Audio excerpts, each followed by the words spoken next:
Hello, xin chào cả nhà đến với kênh Thủy Hồ My Life nha. Hôm nay mình đang đứng tại ngã 5 giao nhau giữa các tuyến đường Lê Đại Hành, Trần Quý, Thuận Kiều và Hòa Hảo nha cả nhà. Ngã 5, quận 11, quận 11, Sài Gòn, Thành phố Hồ Chí Minh, Việt Nam. Và hôm nay mình đến review cho các bạn xem một quán bột chiên của người Hoa cũng rất là ngon các bạn.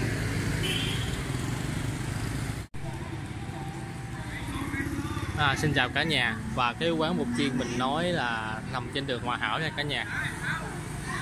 Có địa chỉ là 558 Bít Hòa Hảo, phường 7, quận 11 nha cả nhà.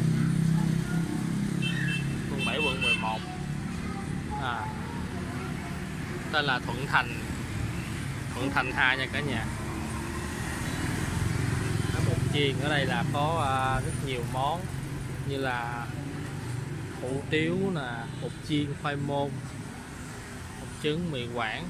Và anh này là 5 giờ chiều là ra bán nha cả nhà, bán tới 11 giờ tối, nên cả nhà mình có nhu cầu qua đây thưởng thức món bột chiên này rất ngon nha, của anh làm rất là ngon.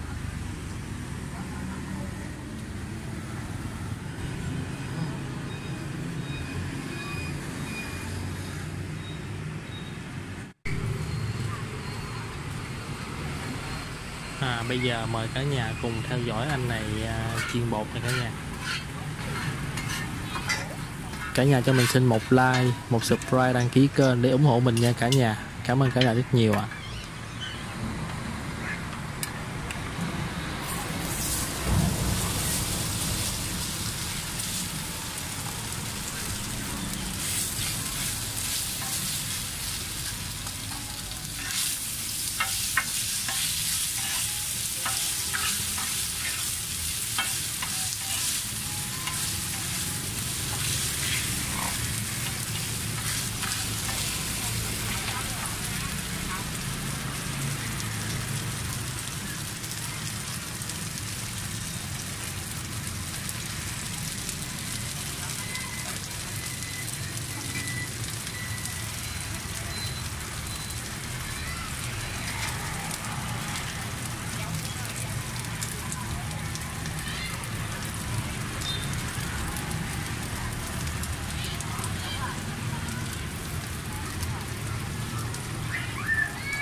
Ở đây ngoài món bột chiên ra mình còn nuôi chiên nữa nha cả nhà.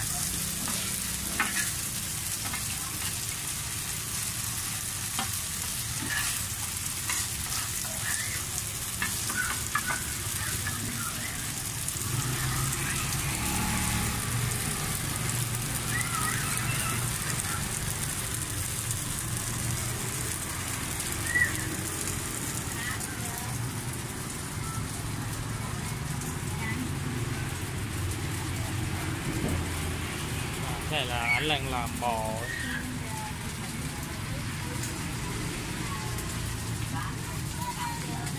Bao nhiêu vậy? 25.000. Đây là nuôi phà bò anh đây nè.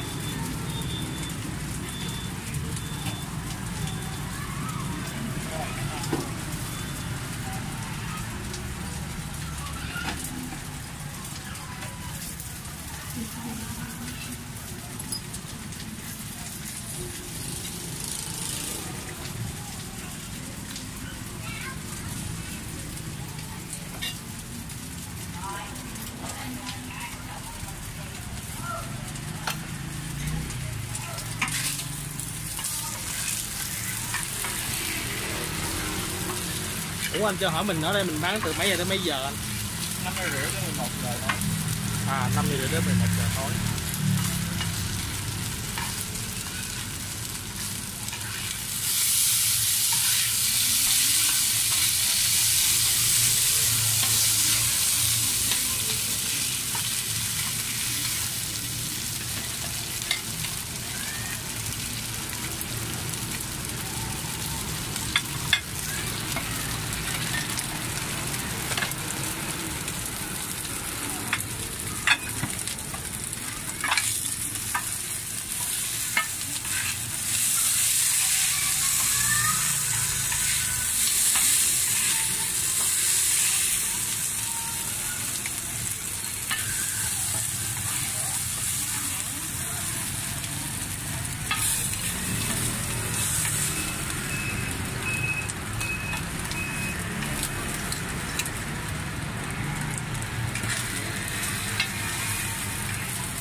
Đây anh để giùm em.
Cả nhà nhìn ảnh làm rất là ngon luôn á cả nhà.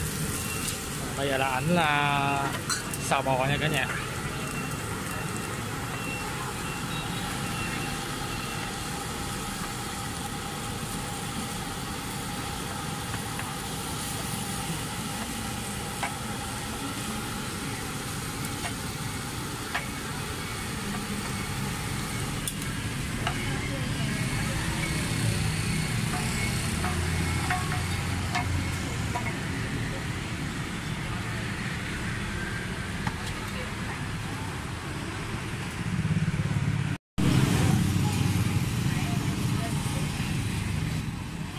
Dĩa bột chiên nhìn rất là thơm ngon và hấp dẫn luôn cả nhà.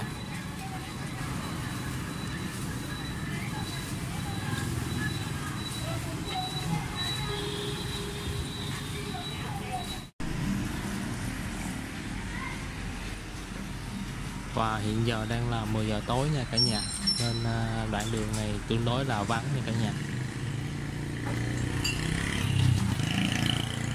Cảm ơn cả nhà đã theo dõi video mình nha. Hẹn gặp lại cả nhà ở video sau. Chào tạm biệt cả nhà nhé. Bye bye cả nhà.